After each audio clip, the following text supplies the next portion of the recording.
Governor Henry McMaster signed legislation last month making South Carolina the 29th state in the nation to allow residents to carry handguns without a permit. Well, here to share why he thinks it's a good idea is State Senator Brian Adams, representing Berkeley County. We're glad to have you with us. Thank you for having me. So I think there is some maybe misconception. There are some concerns and worries legitimately, but this represents the largest expansion of gun rights in South Carolina.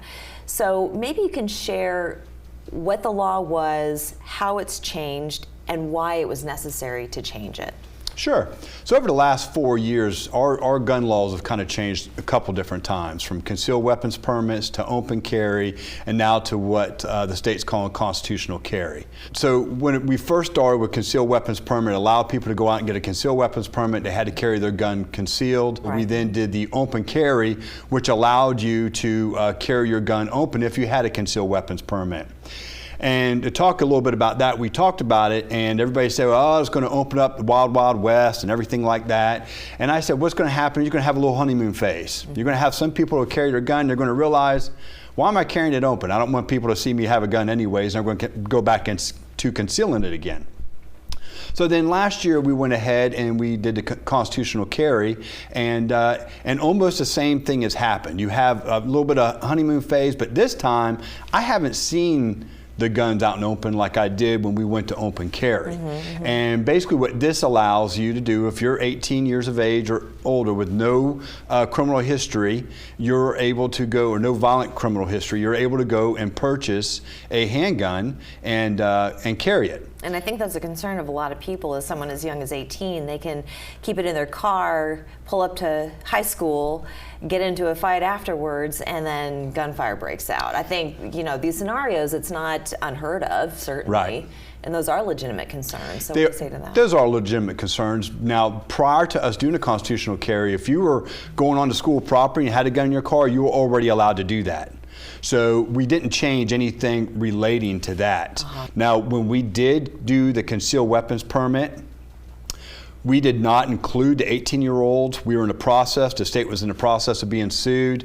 We were being told, because of our state constitution, says 18-year-olds are adult, and we were going to lose, and that's why we went ahead and moved it down to 18 years of age. I see. Why should people feel comfortable with this law? Well, I don't know if it really changed too much other than giving you the right. So you could already, prior to this law going out, you could already go out and purchase a gun without training, and you can go and put it in your car, drive around with it, as long as it's in the glove box or center console, and you can already have it. You could have already had a long gun, which just didn't move into, because a long gun was already legal to have sitting in your car if you wanted to. So we were already pretty much there. Now, where this is a little bit different is if I wanted to step out of my car and carry my gun on me, I can, as long as the business that I'm going into doesn't have a placard saying no guns allowed. And where are other places where you cannot bring a gun? A lot of government buildings, airports, schools. You cannot carry them into the property, the buildings themselves. So those an active courtroom, polling places. That is correct. Like that. Yes. So, and I think that is the main difference. Now, one of the things we did do is we paid for training. We encourage you to go out and get training. We want you to get as much training as possible, and if you want to do it twice a month, feel free to go do it. And we will take care of that, because we want you to be comfortable with it. Right. We're the 29th state, so what are some of the statistics that you've become familiar with in terms of how other states have handled this law, having open carry, permitless open carry? I have not seen where it makes crime go up or crime go down. Everything pretty much stays consistent across the board. So I can go out there and pull up many different websites, unfortunately, and I can find some that are against it, and I can find some that are for it, and it works in both directions.